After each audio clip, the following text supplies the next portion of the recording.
Hello, psychology people. Welcome back. We are doing chapter 2 methods of inquiry in psychology, and the topic for today is observational method. Okay, जो कि आता है some important methods in psychology topic के अंदर. Broad topic ये है और फिर एक एक करके हम सारे मेथड्स करने वाले हैं ना. You have read about variety of data collection. ठीक है, आपने बहुत सारे वैरायटी ऑफ डेटा कलेक्शन के बारे में साइकोलॉजिकल स्टडीज़ में पढ़ा है. अब तक हम पढ़ चुके हैं और बहुत सारे मेथड्स के बारे में भी पढ़ा है. ठीक है, आपने सुना तो है ही. इसमें हम ये वर्ड से फेमिलियर हैं. Observation, experimental, correlation, survey method, psychological testing क्या होती है, केस स्टडी क्या होती है. पर हम कैसे सेलेक्ट करते हैं कि हमारी स्टडी के लिए, हमारी रिसर्च के लिए, हमारी साइकोलॉजिकल इंक्वायरी के लिए कौन सा मेथड परफेक्टली फिट बैठेगा, वो हम कुछ एग्जाम्पल से समझते हैं. For example, observation method. अब ऑब्जर्वेशन मेथड में क्या होता है कि आप ऑब्जर्व करते हो चीज़ों को.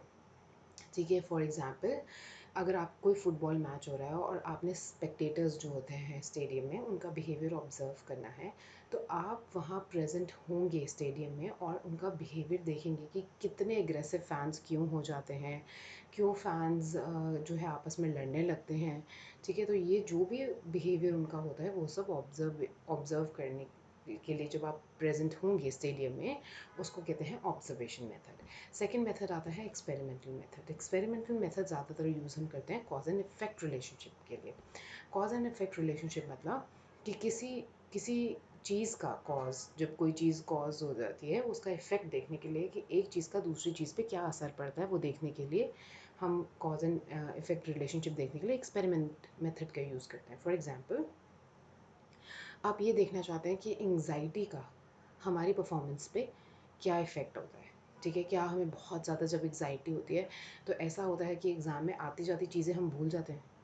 और तो एंग्जाइटी होगी जो यहाँ पर हो गई, एंग्जाइटी आपका कॉज हो गया. ठीक है, एंग्जाइटी इज़ द कॉज, और आपकी परफॉर्मेंस पे जो भी इफ़ेक्ट उसका पड़ेगा वो आप स्टडी करना चाहते हैं. तो ये हो गया कॉज एंड इफेक्ट रिलेशनशिप. तो इसके लिए आप एक्सपेरिमेंटल मेथड यूज़ करेंगे. थर्ड आता है कोरिलेशन. कोरिलेशन मेथड मतलब कोरिलेट मेथड मतलब दो चीज़ों के बीच में हम रिलेशनशिप स्टैब्लिश करने की कोशिश कर रहे हैं कि कैसा रिलेशनशिप है दो चीज़ों के बीच में. मतलब उनके बीच में या तो पॉजिटिव रिलेशनशिप होगा या नेगेटिव रिलेशनशिप होगा. तो जो भी रिलेशनशिप होगा वो हम देखेंगे. For example, intelligence. जो लोगों की हाई आईक्यू है या उनका इंटेलिजेंस लेवल हाई है, क्या उनका सेल्फ इस्टीम भी हाई होता है? अगर हाँ, तो पॉजिटिव रिलेशन हो गया. अगर नहीं तो नेगेटिव रिलेशन हो गया. इनवर्स रिलेशनशिप होता है जब एक एरो ऊपर जा रहा होता है, एक एरो नीचे आ रहा होता है ना. तो इस तरीके के रिलेशनशिप्स को हम स्टडी करते हैं कोरिलेशन में. सर्वे मेथड्स जैसे नाम ही सजेस्ट करे, सर्वे करना किसी चीज़ का. ठीक है, मान लो आपको सर्वे करना है कि एमसीक्यू जो फॉर्मेट होता है, जब आप ट्वेल्थ के बाद आगे फर्दर कॉलेजेस में जाएंगे तो एमसीक्यू मतलब मल्टीपल चॉइस क्वेश्चन. एक क्वेश्चन होगा, उसके 4 ऑप्शन होंगे, उसको चूज़ करना होगा करेक्ट आंसर को. इस तरीके के क्वेश्चन आंसर ज़्यादा प्रेफर करते हैं स्टूडेंट्स या लॉन्ग आंसर्स. इस तरीके का सर्विस. तो ये हो गया सर्वे मेथड. जब आप सर्वे कर रहे हैं किसी चीज़ का कि प्रेफरेंस क्या है. ठीक है, लोगों का एटीट्यूड मतलब लोगों की प्रेफरेंस. ये वो वाला एटीट्यूड नहीं है जो आप एक दूसरे को देते हो. ठीक है, ये एटीट्यूड मतलब लोगों की प्रेफरेंस क्या है, नज़रिया क्या है लोगों का, वो जानने के लिए आप सर्वे करते हैं. टेस्टिंग. अब टेस्टिंग की बात करें तो यहाँ पे साइकोलॉजिकल टेस्ट की बात हो रही है. ठीक है, साइकोलॉजिकल टेस्ट इंडिविजुअल डिफरेंसेस, जैसे कोई इंट्रोवर्ट होता है, कोई एक्सट्रोवर्ट होता है, या पर्सनालिटी में जो भी डिफरेंस होते हैं, तो यहाँ पर साइकोलॉजिकल टेस्टिंग की जाती है. साइकोलॉजिकल टेस्ट लगाए जाते हैं इंडिविजुअल डिफरेंसेस फाइंड आउट करने के लिए, पर्सन टू पर्सन जो हम वेरी करते हैं. फिर लास्टली आता है आपका केस मेथड. केस मेथड में क्या होता है? Case method is like when you want to study in depth. ठीक है, किसी चीज़ को जब हम इन डेप्थ पढ़ना चाहते हैं या इन डिटेल भी आप कह सकते हैं. फोकस है आप एक ही चीज़ पे, आपको वो पढ़ना है और डिटेल में पढ़ना है, पूरा उसकी तह तक जाना है उस चीज़ की, एक ही चीज़ को. तो हम कहते हैं केस स्टडी मेथड. मतलब जैसे लैंग्वेज डेवलपमेंट बच्चों में कैसे होती है, कैसे बच्चे लैंग्वेज डेवलपमेंट करते हैं, कैसे सीखते हैं चीज़ों को, लैंग्वेज कैसे ग्रास्प कर लेते हैं. ठीक है, आप उनको ज़्यादा से ज़्यादा पापा मम्मा यही सब बोलना सिखाते हो, पर धीरे धीरे धीरे धीरे वो पूरा सेंटेंसेस फॉर्मेशन करने लगते हैं और पूरा लैंग्वेज सीख जाते हैं. तो इसके लिए हम करेंगे case method. Now we are going to, ये जो हमने अभी 6 मेथड्स ऊपर पढ़े, observation, experiment, correlate, survey, testing, case study, इन सबको एक एक करके हम डिटेल में समझेंगे और इस वीडियो में हम समझने वाले हैं ऑब्जर्वेशन मेथड के बारे में। ओके, सो ऑब्जर्वेशन मेथड, ऑब्जर्वेशन मेथड में क्या होता है? ऑब्जर्वेशन मेथड जो है एक बहुत ही पावरफुल टूल है साइकोलॉजिकल इंक्वायरी का, या फिर आप कह सकते हैं साइकोलॉजिकल रिसर्च का। ठीक है, ऑब्जर्वेशन वो नहीं है जो हम रोज़ करते हैं, रोज़ हम जो देखते हैं चीज़ें, वो ऑब्जर्वेशन नहीं कहलाती, क्योंकि आप बहुत केयर फ्री एटीट्यूड में देखते हैं चीज़ों को, ऑब्जर्व नहीं करते। तो there is a difference between seeing something and observing. जब हम किसी चीज़ को ऑब्जर्व करते हैं तो हम उनको इन डिटेल एक एक चीज़ नोटिस कर रहे होते हैं, ठीक है, मेंटल नोट बना रहे होते हैं हम हर एक चीज़ का, तो वो होती है ऑब्जर्वेशन। और अगर आपने कभी केयरफुली ऑब्जर्व करा हो किसी पर्सन को या किसी इवेंट को, किसी बिहेवियर को, तो आपको बहुत सारे इंटरेस्टिंग फैक्ट्स पता चलेंगे, बहुत सारी इंटरेस्टिंग चीज़ें पता चलती हैं, ठीक है, जो आप अननोटिस कर देते हो। और एक साइंटिफिक ऑब्जर्वेशन में और एक डे टू डे ऑब्जर्वेशन में यही फ़र्क होता है, और इसके अलावा भी और बहुत फ़र्क होता है, वो हम समझेंगे कैसे। First of all, scientific observation की अगर हम बात करें तो हम उसमें करते हैं सिलेक्शन। सिलेक्शन किस चीज़ की? सिलेक्शन उस पर्टिकुलर बिहेवियर की जिसको हम स्टडी करना चाहते हैं, ठीक है। फॉर एग्जांपल, अगर आप जानना चाहते हैं कि क्लास 11th के जो बच्चे होते हैं वो अपना टाइम स्कूल में कैसे स्पेंड करते हैं, ठीक है, मान लो आपकी रिसर्च का टॉपिक ये है, तो आप क्या करेंगे? आपको कुछ तो आइडिया होगा कि एज अ रिसर्चर कि स्कूल में क्या एक्टिविटीज़ होती हैं, ठीक है। आप उन एक्टिविटीज़ की लिस्ट बनाओगे। फॉर एग्जांपल, आर्ट्स होते हैं, ड्रामा होता है, म्यूज़िक होती है, डांस होता है, और भी बहुत सारी एक्टिविटीज़, स्पोर्ट्स होते हैं, बहुत सारी एक्टिविटीज़ होती हैं, ठीक है। तो 11th क्लास में कैसे क्या एक्टिविटीज़ करके आप अपना टाइम स्पेंड करते हैं ज़्यादातर, वो आपने सारी लिस्ट बनाई। अब एक तरीका तो यह है कि आप ये लिस्ट बना के स्कूल चले जाओ, ठीक है, और वहाँ पर देखो कि क्या एक्टिविटीज़ हो रही हैं, कितना टाइम किस एक्टिविटी को डिवोट कर रहे हैं। और दूसरा तरीका ये है कि आपको नहीं पता कि भाई मान लो कोई स्कूल है जहाँ पे डे बोर्डिंग स्कूल है, ठीक है, स्कूल के बाद भी आपको स्टे बैक करना होता है।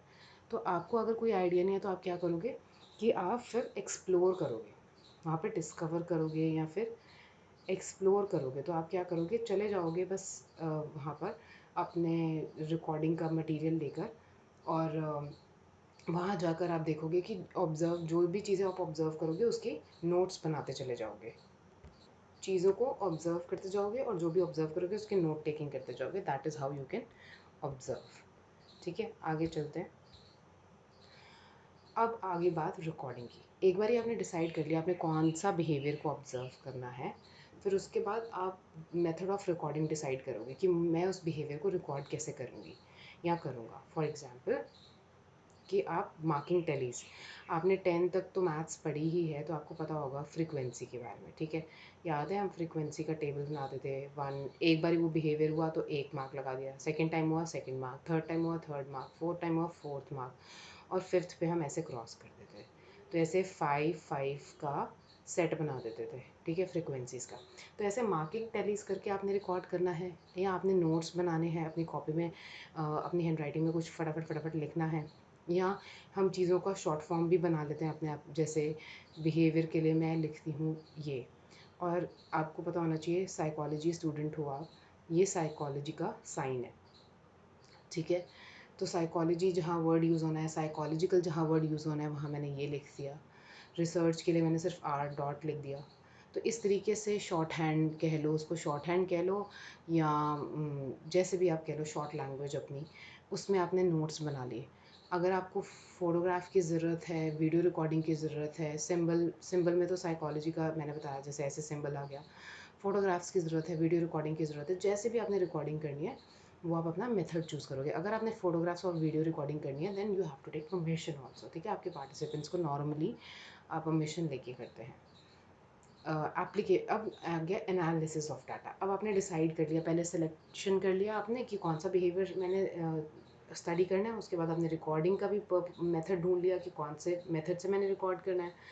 अब जब दोनों काम हो गए तब आपके पास बहुत सारा डेटा कलेक्ट हो गया। अब उसका एनालिसिस की बारी आती है। एनालिसिस करना मतलब you have to draw conclusions, है ना, क्योंकि अगर डेटा का एनालिसिस ही नहीं करेंगे तो हमें कैसे पता चलेगा हमारा हाइपोथेसिस ठीक है कि नहीं है। तो जो भी हमने ऑब्जर्वेशंस करी है, जो भी हमने रिकॉर्डिंग करी है, जो भी ऑब्जर्वेशन करी है, उनसे we have to drive some meaning, कुछ तो उसका मतलब होगा ना। We have to make sense of that data, ठीक है। So observation is a skill. Observation हर कोई नहीं कर सकता, not everybody is good enough in observing. आपको लग रहा होगा कि ऑब्जर्वेशन तो बड़ी सही चीज़ है, ऑब्जर्व ही तो करना है, बस थोड़ा ध्यान रखना है चीज़ों का, थोड़ा अटेंटिव ज़्यादा होना है, वो ऑब्जर्वेशन हो गई। But observation is a skill. एक गुड ऑब्जर्वर को कुछ चीज़ें हैं जो पता होनी चाहिए। क्या क्या? पहला तो ये कि what he is looking at, कौन सा बिहेवियर तुम देख रहे हो, क्या ऑब्जर्व करना चाहते हो, वो आपको पता होना चाहिए। कौन आपके पार्टिसिपेंट्स होने वाले हैं, किनको ऑब्जर्व करना चाहते हो। फॉर एग्जांपल स्कूल स्टूडेंट्स को करना चाहते हो, या स्कूल स्टूडेंट्स में भी प्राइमरी सेक्शन के बच्चे को करना चाहते हो, एडल्ट्स को, मतलब जो 11th 12th के बच्चे हैं उनको करना चाहते हो, सीनियर क्लासेस को, किनको ऑब्जर्व करना चाहते हो, वो पता होना चाहिए आपको। Then when and where observation it's need to be beat, ठीक है। स्कूल में करने हैं ऑब्जर्वेशन, या आपको क्लास की ऑब्जर्वेशन नहीं चाहिए, आपको उनके प्ले टाइम की ऑब्जर्वेशन चाहिए कि प्ले ग्राउंड में कैसा बिहेवियर होता है, तो आप उनको स्पोर्ट्स में या प्ले ग्राउंड में या कहीं और एक्टिविटी करते हुए जो है आर्ट्स में, डांस में, किसी और उसमें ऑब्जर्व करना चाहते हो आप। तो आपकी व्हेन हो गया कि आपने कब ऑब्जर्व करना है, ठीक है। सुबह सुबह स्कूल से वो सुबह सुबह जब घर से आते हैं कितने फ्रेश हैं कितने नहीं, या आफ्टर रिसेस उनका एनर्जी लेवल डाउन हो जाता है, तो टाइम क्या होगा आपके ऑब्जर्वेशन का, after recess, before recess, where observation, मतलब आपने प्ले ग्राउंड में करना है या क्लास में करना है, किस तरीके का ऑब्जर्वेशन करना है। Then what form of observation you are going to use, कैसे उसको रिकॉर्ड करोगे, क्या मेथड्स अप्लाई करोगे अपने डेटा को एनालाइज करने के लिए। तो ये सारी चीज़ें एनालिसिस ऑफ डेटा में आ जाती हैं, ठीक है। अब ऑब्जर्वेशन भी कुछ टाइप्स होते हैं ऑब्जर्वेशन के। तो अभी हम जो पढ़ रहे हैं वो है naturalistic observation versus control observation. So naturalistic observation क्या होती है? नेचुरलिस्टिक ऑब्जर्वेशन वो ऑब्जर्वेशन होती है जो कि रियल लाइफ सेटिंग में की जाती है, ठीक है। फॉर एग्जांपल अगर आपने स्कूल के बच्चों को पढ़ना है तो you have to be present in the school. आपको स्कूल में मौजूद होना चाहिए उनको ऑब्जर्व करने के लिए, क्योंकि स्कूल गोइंग किड्स की तो नेचुरल सेटिंग वही हुई ना बच्चों के लिए। ऐसे ही डे केयर सेंटर्स है तो फिर डे केयर सेंटर्स में, अगर किसी पेशेंट को ऑब्जर्व करना चाहते हो, पेशेंट्स के बिहेवियर को ऑब्जर्व करना चाहते हो, तो हॉस्पिटल्स में। अब जहाँ भी जो तरीके का स्टडी करना चाहते हो, तो रियल लाइफ सेटिंग में जब आप स्टडी करते हो, जो उनका नेचुरल सेटिंग है उसको बोलते हैं नेचुरलिस्टिक ऑब्जर्वेशन, ठीक है। इस ऑब्जर्वेशन में जो है आप कुछ भी कंट्रोल करने की या मैनिपुलेट करने की कोशिश नहीं करते हो, किसी भी तरीके की सिचुएशन को या कुछ भी आप कंट्रोल नहीं करते हो, आप बस ऑब्जर्व करते हो चीज़ों को naturally as they happen. Control observation में क्या होता है? कंट्रोल ऑब्जर्वेशन में कुछ सर्टेन फैक्टर्स होते हैं जिसको आप कंट्रोल करने की कोशिश करते हो। कौन से वो फैक्टर्स हैं? वो फैक्टर्स वो होते हैं जो आपकी स्टडी का फोकस नहीं होते हैं, ठीक है। तो you need to control that. For example ले लो, मान लो कि आप प्लेसिबो इफेक्ट देखना चाहते हो, ठीक है। फॉर एग्जाम्पल प्लेसिबो इफेक्ट के बारे में बात करते हैं। प्लेसिबो इफेक्ट आपको पता होगा क्या होता है। प्लेसिबो इफेक्ट वो इफेक्ट होता है जब आपको कोई पिल दे दी जाती है और या फिर इंजेक्शन दे दिया जाता है जो कि सलाइन वाटर होता है। ये जो है बहुत मतलब इफ़ेक्टिव, इसमें कोई मेडिसिन नहीं होती है, पर आपको ऐसे लगता है कि आपको मेडिसिन दी गई है, ठीक है। फॉर एग्जांपल मान लो कि हमने ये किसी को प्लेसिबो इफेक्ट देखना है, ठीक है। इसमें सिर्फ बिलीफ सिस्टम आपका काम करता है। तो आप मान लो 200 लोगों पे रिसर्च कर रहे हो, ठीक है। हम ना हमारा रिसर्च सैंपल का साइज़ 200 लोग हैं, तो 100 लोगों को आपने मेडिसिन दिया ऐसे ही, और आपने बोला कि ये आपको मेमोरी रिटेंशन में हेल्प करेगा, जो भी आप पढ़ोगे आपको याद रहेगा, आपका मेमोरी बूस्ट करने में, ये मेमोरी बूस्ट करने में आपकी हेल्प करेगा। अगर आप ये मेडिसिन लोगे तो आपको याद रहेगा जो भी आपने पढ़ा है। और बाकी के 100 लोगों को आपने मेडिसिन नहीं दिया, तो आपने ये देखना था कि जिनको ऐसा बोला गया, ठीक है, मेडिसिन तो हमने दोनों में से एक्चुअली किसी भी पार्टिसिपेंट को नहीं दिया, ठीक है, ना इनको दिया ना इनको दिया, इनको सिर्फ बोला कि हमने आपको मेडिसिन ऐसे दिया है, ठीक है। और सिर्फ उस बोलने से, और ऐसे एक झूठ मूठ का कोई भी दवाई दे देते हैं, जैसे विटामिन की गोली दे दी या कुछ भी दे दिया, ठीक है, जिससे इनको लगता है कि मेडिसिन दिया है, इनकी परफॉर्मेंस जो है, इनकी परफॉर्मेंस इन्हांस हो जाती है और इनका रिजल्ट नॉर्मल रहता है जैसे ये परफॉर्म करते हैं। तो इस तरह से प्लेसिबो इफेक्ट काम करता है, ये सिर्फ आपकी बिलीफ पे काम करता है, ठीक है। अदरवाइज इसमें और कोई एक्चुअली मेडिसिन नहीं दी जाती। अब ये जो एक्सपेरिमेंट है ये लैब कंट्रोल्ड सिचुएशन में ही हो सकता है, ठीक है। इसके लिए और लैब, ये केमिस्ट्री, आपकी केमिस्ट्री फिजिक्स लैब की तरह ये लैब्स नहीं होती हैं, ठीक है। लैब यहाँ पर सिंपल सिंपल मतलब है एक ऐसी जगह जहाँ पे रिसर्चर्स मौजूद हैं और प्लस उनको जो भी रिक्वायरमेंट है, मान लो 200 लोगों को बिठाने का अरेंजमेंट है, ठीक है, वो अरेंजमेंट उनको वहाँ पे हुआ है, प्लस वहाँ पे और भी रिसर्चर्स हैं और सब लाइक ट्रेंड प्रोफेशनल्स हैं वहाँ पे, तो इस तरीके के एक सेटअप को लैब बोलते हैं, ठीक है। तो प्रॉपर एक सेटअप होता है। तो इसमें इस तरीके के लैब में करे जाने वाले एक्सपेरिमेंट्स को अब यहाँ पे ना बाहर की बाकी चीज़ें हम कंट्रोल करके रख सकते हैं। ये जो 200 लोग हैं यहाँ पे सिर्फ यही इन्वॉल्व है, किसी का इन्फ्लुएंस नहीं है, इनका इंटरेक्शन हमारे साथ है, हमारा इनके साथ इंटरेक्शन है, ठीक है। किसी और थर्ड पार्टी का कोई इन्फ्लुएंस नहीं है, ना ही कोई नॉइज़, ना ये, हम एक कंट्रोल्ड एनवायरनमेंट में बिठा के इनको एग्ज़ाम कंडक्ट कर सकते हैं। सो ये होता है कंट्रोल्ड ऑब्जर्वेशन, वेयर आप चीज़ों को कंट्रोल कर सकते हो कि आप जैसे भी मोल्ड करना चाहते हो चीज़ों को, ठीक है। नेचुरलिस्टिक में तो ये सब पॉसिबल नहीं था, ठीक है। ओके, नेक्स्ट है non participant observation versus participant observation. सबके नाम में उनके मीनिंग्स हैं। सो नॉन पार्टिसिपेंट ऑब्जर्वेशन में क्या होता है, यू ऑब्जर्व अ पर्सन या फिर कोई इवेंट अगर आप ऑब्जर्व करना चाहते हो तो दूर से आप उस इवेंट को या पर्सन को ऑब्जर्व करते हो। फॉर एग्जाम्पल, अगर आप किसी टीचर या स्टूडेंट की इंटरेक्शन को स्टडी करना चाहते हो कि टीचर और स्टूडेंट का इंटरेक्शन कैसा रहता है, ठीक है। हाँ, अब कोई 5th क्लास के छोटे बच्चे तो है नहीं, तो उनका interaction is very different from, अब आप 11th क्लास में है तो अब जो 11th क्लास के बच्चों का इंटरेक्शन है टीचर के साथ, that is going to be different.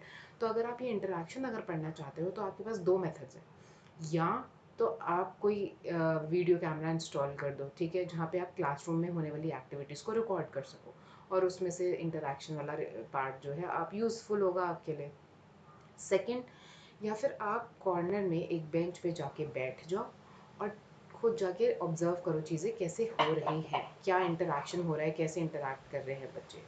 पर इसका एक डिसएडवांटेज होता है, वो डिसएडवांटेज ये होता है कि अगर आप जाके बैठोगे, फिजिकली प्रेजेंट होगे, या इवन इफ जब वीडियो कैमराज लगे होते हैं, वैसे तो आजकल के स्कूल में क्लासरूम में कैमराज लगे होते हैं और आपको पता होता है कि एवरीथिंग इज़ बीइंग मॉनिटर्ड, तो जब हमें पता होता है कि things are being monitored, physically presence होने का फिर भी एक अलग जो है प्रभाव पड़ता है ना, एक अलग इम्पैक्ट होता है। तो जब आप ऐसे जाके बैठोगे और ऑब्जर्व करोगे तो बिहेवियर नेचुरल नहीं होगा स्टूडेंट्स का, कहीं ना कहीं बिहेवियर इन्फ्लुएंस हो जाता है, क्योंकि आपको पता है कि यू आर बीइंग ऑब्जर्व्ड, कोई आपको देख रहा है, ऑब्जर्व कर रहा है, आपके हर एक बिहेवियर को नोटिस कर रहा है और मॉनिटर कर रहा है, नोट डाउन कर रहा है। तो फिर उसमें नेचुरल बिहेवियर निकल के नहीं आता कहीं ना कहीं, तो ये एक इसकी डिसएडवांटेज है इसकी नॉन पार्टिसिपेंट ऑब्जर्वेशन की। अब पार्टिसिपेंट ऑब्जर्वेशन में क्या होता है कि जो ऑब्जर्वर होता है, ऑब्जर्वर यहाँ पर कौन है, जो हमारा रिसर्चर है, ठीक है। तो आप क्या करते हैं फिर उसमें, जो किसी जिस भी ग्रुप को आप ऑब्जर्व करना चाहते हैं उनके साथ रैपो बिल्डिंग करते हैं। रैपो बिल्डिंग क्या होता है कि आप थोड़ा टाइम उनके साथ स्पेंड करेंगे, बातें बातें करेंगे, चीज़ों को नॉर्मल करेंगे इस तरीके से कि वो आपको एक्सेप्ट करे एज अ ग्रुप मेंबर, ठीक है। अपने ही ग्रुप का वो मेंबर आपको बना ले और आपको एक्सेप्ट करे, वेलकम करे ग्रुप में। और उसके बाद आप चीज़ों को स्टडी करते हैं, जो भी मतलब डिपेंडिंग कि आपका इन्वॉल्वमेंट, आपकी रिक्वायरमेंट क्या है रिसर्च की, उतना ही आप इन्वॉल्व होते हैं, हद से ज़्यादा इन्वॉल्व नहीं होते हैं, ठीक है। क्योंकि अल्टीमेटली फोकस आपका जो होता है आपकी रिसर्च स्टडी पे होता है, जो आपका टॉपिक ऑफ स्टडी है, जितना उसके लिए इन्वॉल्वमेंट आपकी रिक्वायर्ड है उतना ही इन्वॉल्व होते हैं, ठीक है। और इसका जो एडवांटेज है ये है कि आप बिल्कुल नेचुरल उनके रिएक्शंस नोटिस कर सकते हैं, देख सकते हैं, क्योंकि आप उस ग्रुप का हिस्सा हैं। They have welcomed you, they have accepted you as a part of group. So ये इसका बहुत बड़ा जो है एक एडवांटेज है। ओके, नाउ अगर हम बात करें ऑब्जर्वेशन मेथड की, तो ऐसे दिखता है ना कि ये बहुत इजी है, मतलब एकदम मस्त ना, जाओ बैठो ऑब्जर्व करो नोट्स बनाओ और आ जाओ। बट ऐसा नहीं है, ये बहुत ही लेबर इंटेंसिव मेथड है। लेबर इंटेंसिव इसीलिए क्योंकि physically you have to be present, वहाँ पे आपको प्रेजेंट होना पड़ता है। टाइम कंज्यूमिंग है ऑब्वियसली, अगर आपको किसी जगह पे प्रेजेंट होना है तो अपना टाइम भी डिवोट करना पड़ेगा, उतना टाइम जाएगा आपका, उतना लेबर जाएगा, मतलब फिज़िकली भी थकावट होती है, फटीग होता है, ठीक है, क्योंकि काफ़ी भागा दौड़ी का काम हो जाता है। एंड यू आर सबसे बड़ी जो बात होती है, you are susceptible to observer bias. Observer bias क्या होता है? ऑब्जर्वर बायस मतलब, मान लीजिए आप रिसर्च कर रहे हैं तो आप ऑब्जर्व कर रहे हैं, तो आप ऑब्जर्वर हुए, तो आप अपना वैल्यू सिस्टम, अपने बिलीव्स आप अपनी रिसर्च में इन्वॉल्व कर देते हैं। कैसे इन्वॉल्व करते हैं? आप चीज़ों को वैसे नहीं देखते जैसे चीज़ें हैं, आप चीज़ों को वैसे देखते हैं जैसे आपका वैल्यू सिस्टम या आपका बिलीफ सिस्टम है। ठीक है? तो इस वजह से चीज़ें को जो इंटरप्रेट जब हम करते हैं चीज़ों को, तो उसमें गड़बड़ हो जाती है, क्योंकि हम अपनी नज़र से चीज़ों को देख रहे हैं। We see things as we are, not as things they are. चीज़ों को हम वैसे नहीं देखते चीज़ें जैसी हैं, चीज़ों को हम वैसे देखते हैं जैसा हमारा देखने का नज़रिया है। तो ये ऑब्जर्वर बायस का खतरा जो है, इसमें बहुत ज़्यादा हाई रिस्क होता है इसका। ठीक है? देयरफॉर ऑब्जर्वर जो है, उसको जो भी वो बिहेवियर रिकॉर्ड करे, आपको कोशिश करनी चाहिए कि सिर्फ वो ही रिकॉर्ड करो, जो चीज़ें जैसे हो रही हैं वो चीज़ें रिकॉर्ड करो। अपना ज़्यादा इंटरप्रिटेशन उसमें मत करो कि मेरे हिसाब से इस बिहेवियर का ये है, ये है, ये है। नहीं, ये बिहेवियर हुआ, ऐसे हुआ, फलाना फलाना फलाना। ठीक है? तो यू डोंट हैव टू अपना उसमें वैल्यू सिस्टम, बिलीव्स, अपनी उसमें चीज़ें नहीं लगाओ। तो ये कंट्रोल करना थोड़ा मुश्किल होता है, उसमें रिस्क बहुत हाई रहता है ऑब्जर्वेशन में। ठीक है? I hope this lecture is clear to you. अगर आपको कोई भी डाउट है तो आप मुझसे कमेंट सेक्शन में पूछ सकते हैं, या फिर मेरी ईमेल आईडी डिस्क्रिप्शन बॉक्स में मेंशन है, उसमें भी मेल करके पूछ सकते हैं। I would request you to subscribe this channel, because यहाँ पे आपका पूरा सिलेबस कवर होने वाला है। प्लस अगर आप ये वीडियोस पूरी देखते हैं, सुनते हैं, समझते हैं, आपको पसंद है, तो आप कमेंट सेक्शन में मुझे ज़रूर बताइए, so that I can make quality content for you. This motivates me that हाँ, कोई पढ़ रहा है और मुझे उनको कंटेंट प्रोवाइड करना है। Thank you so much for attending this lecture. Keep learning, keep revising. I will see you in the next video. Bye.